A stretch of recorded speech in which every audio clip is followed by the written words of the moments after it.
Title of my sermon this morning is Work Like Who? And it's based on our gospel reading for today in Luke chapter 16. Dan Miller, in his book, No More Dreaded Mondays, tells a little story of a farmer in a village in India who loaned a large sum of money to an old and ugly money lender. Well, the money lender offered to forgive the debt if, big if, he could marry the farmer's beautiful daughter. The farmer and the daughter were absolutely horrified by this. Now what are they going to do? Well, the money lender suggested that they let God decide, okay? He would put a white and a black pebble in a bag and then simply let the daughter choose. And whatever God willed, that's what happened. So he picked up a black pebble, picked the black pebble, and the daughter would become his wife, and the father's debt would be forgiven immediately. Pick the white pebble, and she would not have to marry the man, and her father's debt would still be forgiven. Choose the white pebble, right? Refuse to pick either one, and her father would go to jail until the debt was paid. So she was kind of forced into making some choice. Money lender picked up two pebbles, placed them in a bag, and then asked the girl to pick one. Well, the sharp-eyed daughter saw that the man had picked up two black pebbles. Now, you are her advisor. What will you tell her to do?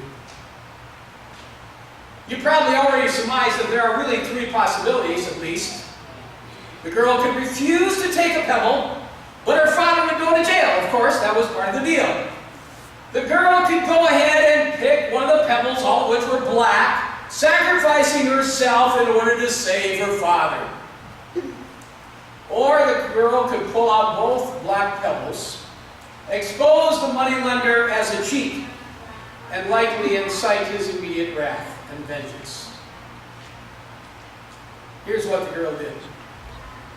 She reached into the bag, pulled out a pebble, but without looking at it, she fumbled it and let it fall to the ground, mixing with all the other stones in the ground.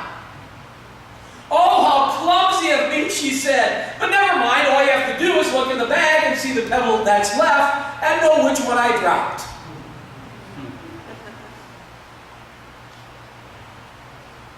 Don't you just love that ending? I do, okay? We love it when the good guys or good gals come out ahead of all those crazy villains, using our wit and our cunning. We are saddened, of course, when the opposite happens, when the villain outfoxes the poor and unsuspecting. Jesus tells a story in our text this morning about a dishonest man who did essentially that. Maybe not trying to marry the farmer's daughter, but dishonest nonetheless.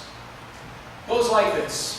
Jesus told his disciples there was a rich man whose manager was accused of wasting his possessions. So he called him in and asked him, "What is this I hear about you? Give an account of your management, because you cannot be my manager any longer." The manager said to himself, "What shall I do now? My master is going to take away my job. I'm too weak to dig, and I'm too ashamed to beg. I know what I'll do." The old light bulbs come on. So he called in each one of his master's debtors, and he asked the first, "How much do you owe my master?" 800 gallons of olive oil, he replied. The manager told him, "Take your bill, sit down quickly, and make it 400. Cut it in half. Then he asked the second, "How much do you owe?" 1,000 bushels of wheat, he replied. He told him, "Take your bill and make it 800. The master commended the dishonest manager because he acted shrewdly. For the people of this world, Jesus concluded, are more shrewd in their dealing with their own kind than are the people of light. I tell you, use worldly wealth to gain friends for yourself, so that when it's gone, you will be welcomed in eternal dwellings. Whoever can be trusted with very little can be trusted with much. Whoever is dishonest with very little will also be dishonest with much. So if you've not been trustworthy in handling worldly wealth, who will trust you with true wealth? And if you have not been trustworthy with someone else's property, who will give you property of your own?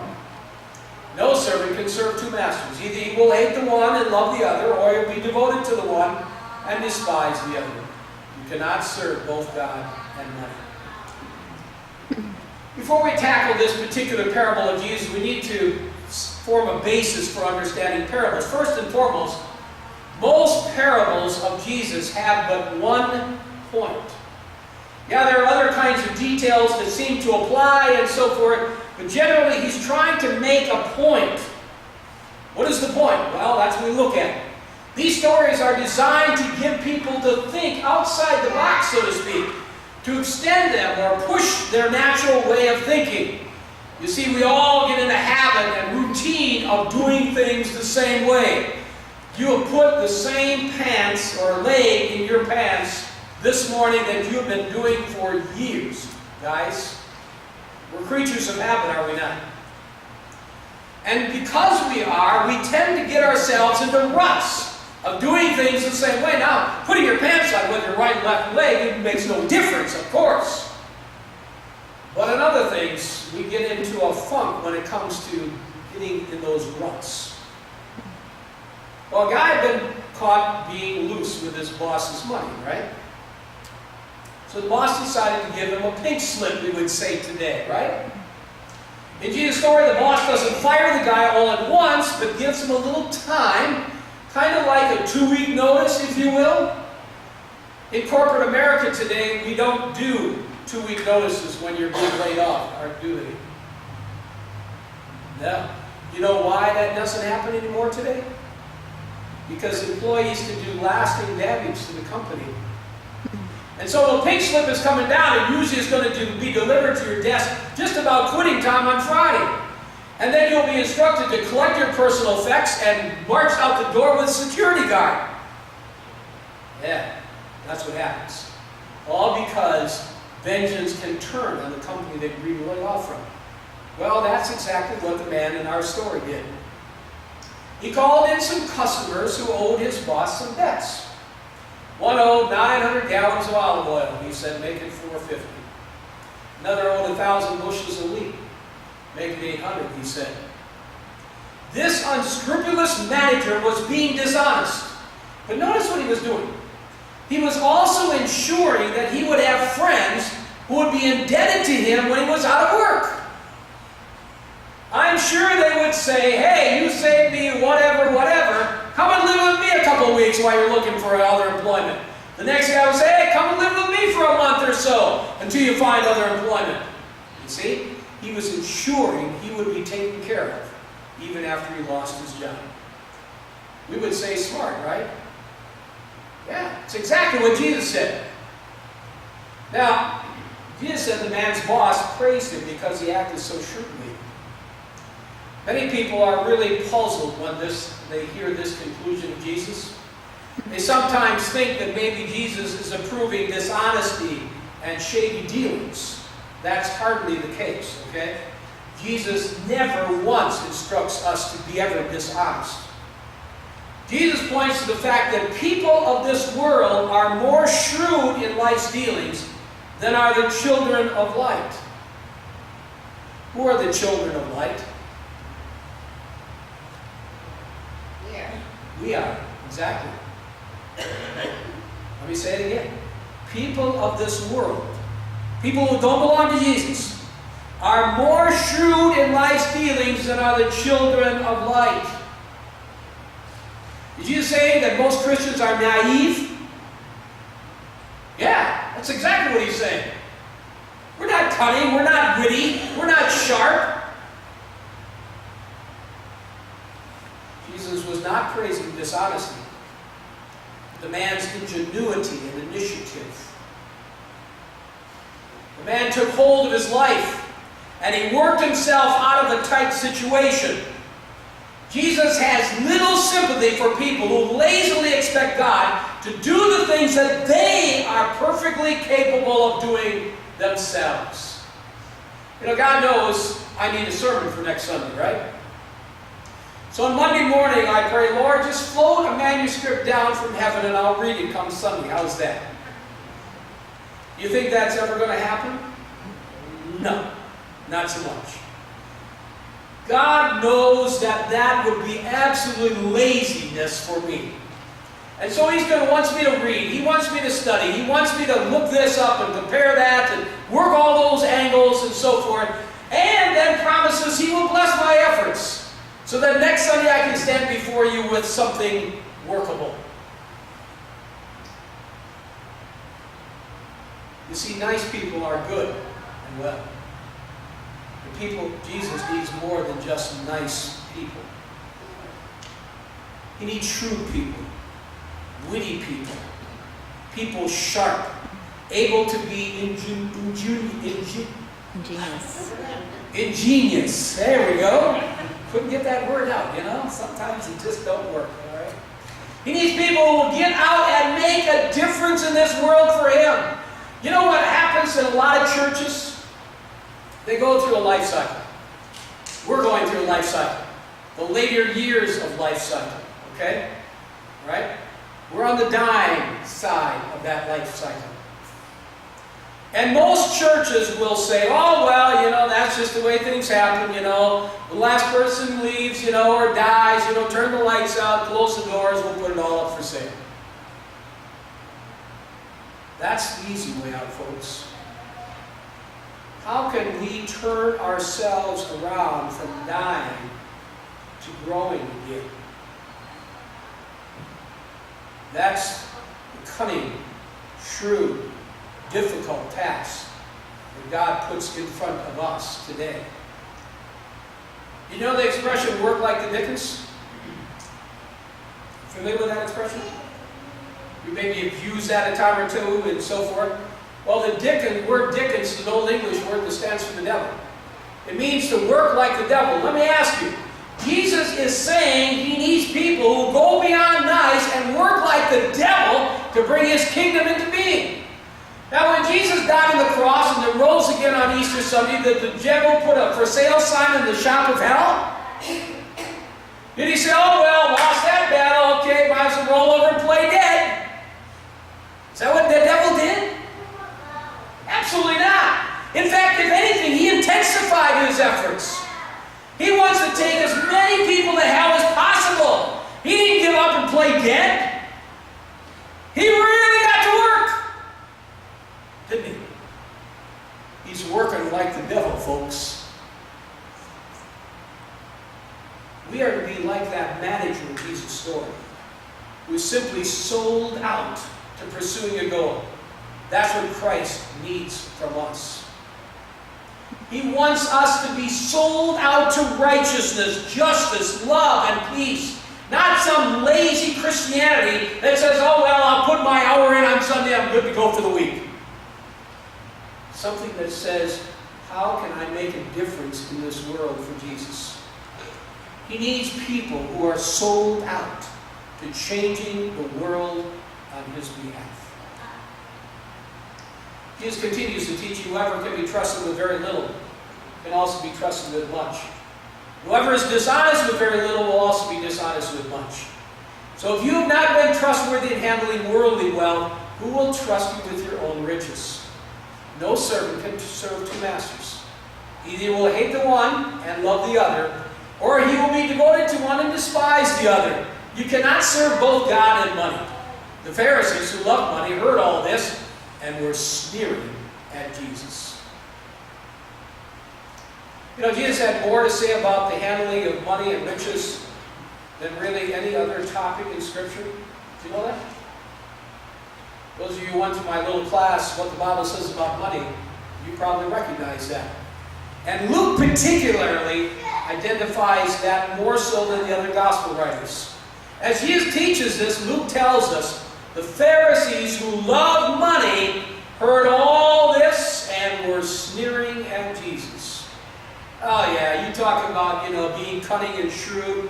Yeah, right, exactly. It seems today that money is our #1 obsession, is it not?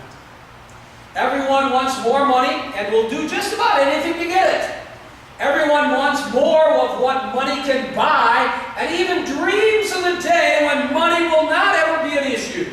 Man, when I win the lottery, you hear people say, right? Oh, good. But how many divorces, family heartache, desertions happen because of money issues? The second number one reason for most divorces today is financial issues. So should money be our number one obsession? I mean, Jesus clearly warns us that we cannot serve two masters, money or God. They are mutually exclusive according to Jesus. We can serve one or the other, but not both. Money is a necessity in life, to be sure. But when this life ends, what good will money do then? So it needs to be put in proper perspective, does it not? Paul's instruction on the use of money comes in 1 Timothy chapter 6. People who want to get rich fall into temptations and a trap, and into many foolish and harmful desires that plunge men into ruin and destruction. Now notice verse 10. Please correct your quoting of this. Most people will say, money is the root of all evil. That is not true. Money is immaterial. It can be used for good or bad. Okay? It's the love of money that is the root of all kinds of evil. Some people, eager for money, have wandered from the faith and pierced themselves with many griefs. Paul's estimation is that when you love money, you set yourself up for a tremendous fall. And that fall will not be pretty. Jesus said it this way in Matthew chapter 19. I tell you the truth, it is hard for a rich man to enter the kingdom of heaven. Notice he does not say impossible. There are rich people all over the place that are God-fearing, God-loving people. So it's not impossible for rich people to enter the kingdom of heaven, but it is hard. Why? Because the temptation of the rich is to figure, I want it all. I own it all. I can get what I need. I don't need anything else. That's the problem. God keep us from ever having so much that we figure we got it all.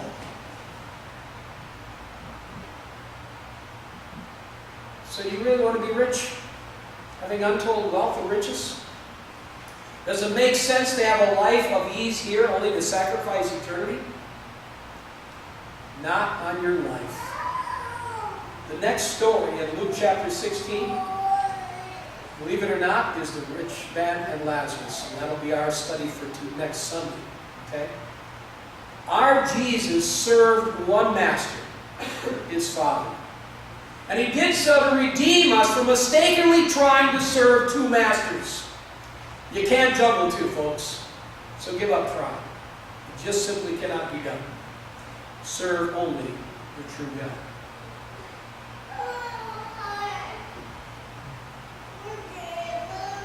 I pause now for any questions you might have.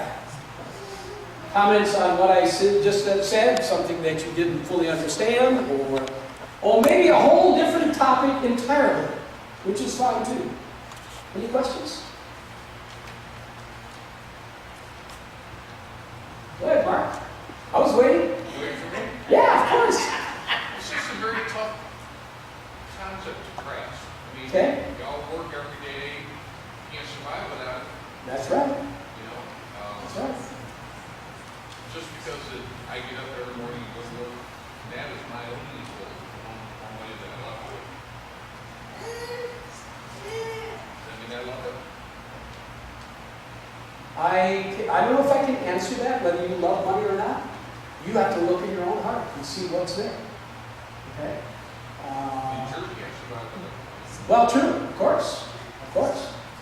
Exactly. Many churches are discovering that as attendance goes down, they're having to cut back on what they can afford ministry-wise. Yeah. Absolutely.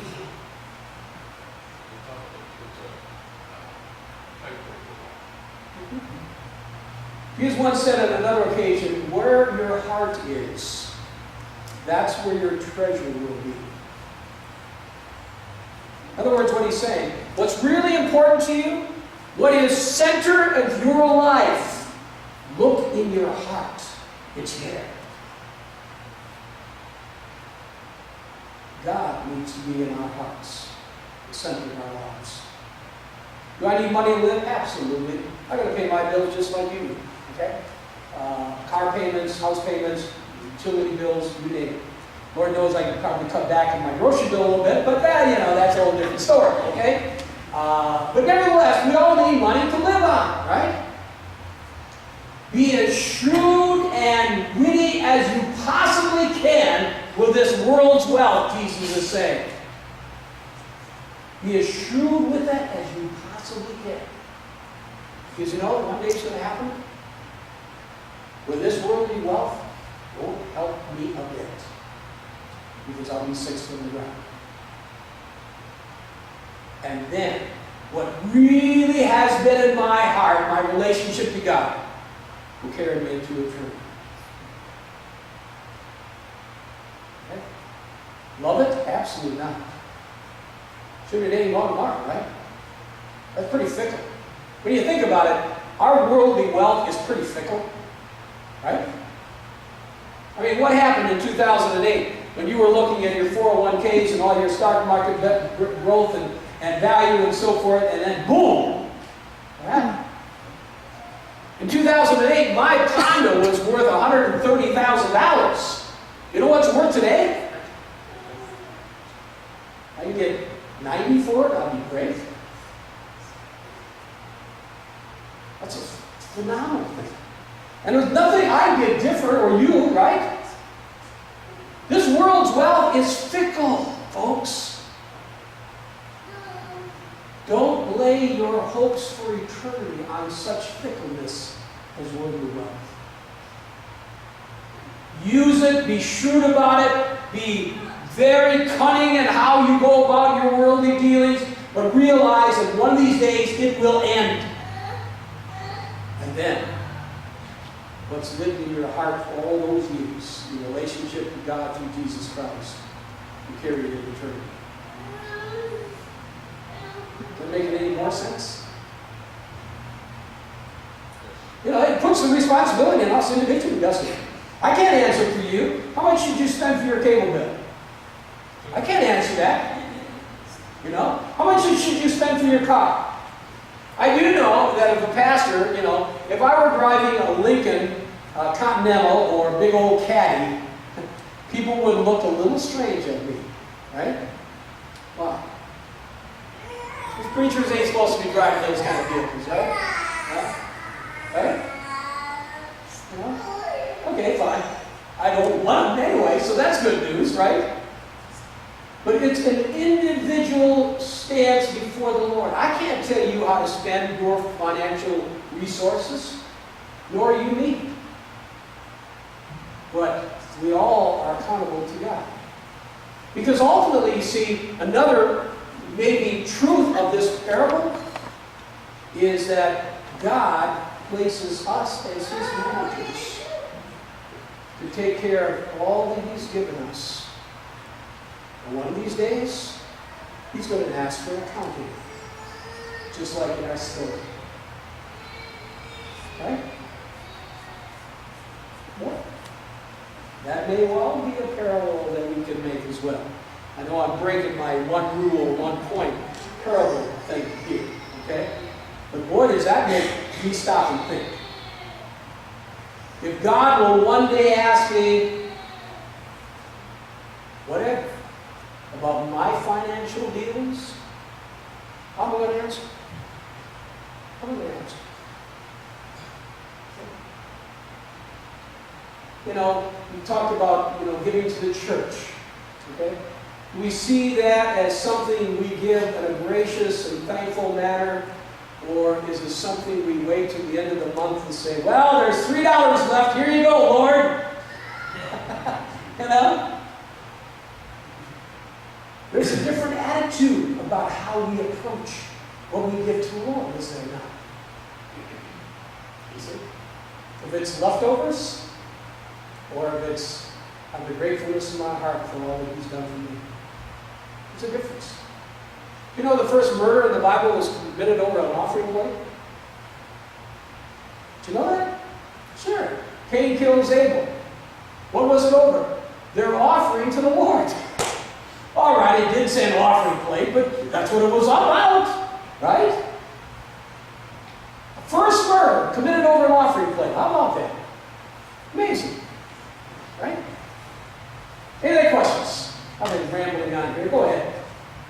How should we, how can I put this? Okay, say you know somebody that is in love with money and worldly, and how would you approach them on this subject?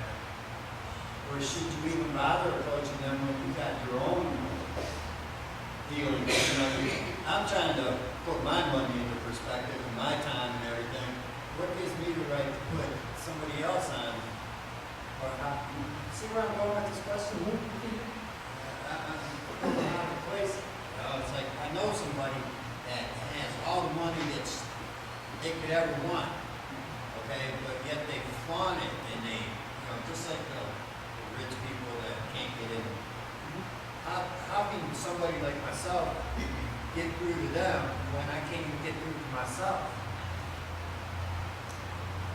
Obviously, it can be from a standpoint of judgment. Okay? But that would be me judging them.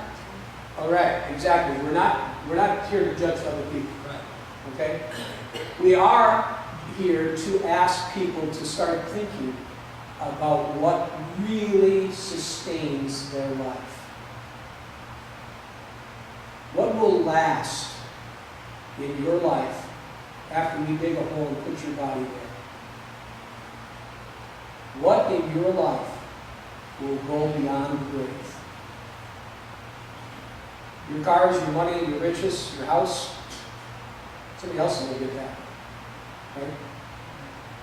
We are here to be shrewd to ask those kind of questions. Now we're not saying, oh, you're going to hell if you don't blah, blah, blah. No, please, don't ever do that, okay? Only God makes those kinds of judgments. And I thank God I'm not God. You better well too, okay? All right? He makes those judgments. But I am here to ask those real pointed questions that says, what in your life will carry on into eternity? And if you're sitting there saying, I got nothing, whoops, and you leave it there. They may come back and say, well, what do you got to carry you into life? Now you've got an opportunity to share, right? See, judging, we are not here to judge, period. Okay? No questions about it. But we are here to make people think. That's what Jesus did with the parables. You get them out of the rut of thinking the normal way of doing things and say, wow. You ever see that picture with a hearse with all the paraphernalia of possessions on top, piled on the top? You see? And the sign says, I'm taking it with me. Yeah, right. You know how far it went? So they put your body in the ground. Huh? Or you heard of two brothers who got massive big loans from dad before he dies, and neither one of them paid it back, and dad dies. Okay? And one brother looks to the other and he said, did you pay dad back for that loan? He said, okay. So I put $100,000 in his casket. How about you? He said, I did too. I wrote him a check.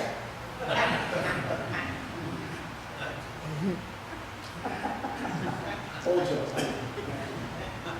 But be true. Huh? Anything else?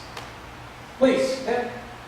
In the Bible, someplace that says God gives several men talents. Correct? Each one that uses his talents wisely, God rewards him. Mm-hmm. But the main thing is that after God rewards you with the talents, you look at the amount of talents you receive. Did you hear that last part? After God rewards you for the talents? After God rewards you with the talents you receive, then that person should, like manner, reward God with a donation to his church. Yeah, exactly. Okay? Yeah, the story of Jesus with the talents. One got 10, one got 5, one got 1. Okay? 10 doubled, the 5 doubled, the 1, you know what he did with his talent? Put it in the ground. Yeah, great. Unfortunately, that's what a lot of people are doing. They're gaining all kinds of riches and blessings on this earth and preparing nothing for eternity. They are putting it in the ground, folks, and that's as far as it's going to go. As far as it's going to go. Okay. Anything else? May God bless and keep you unto life eternal. We continue now with the rest of our service with the offering. Please observe the who's who in the pew, and I'll be around to pick up her.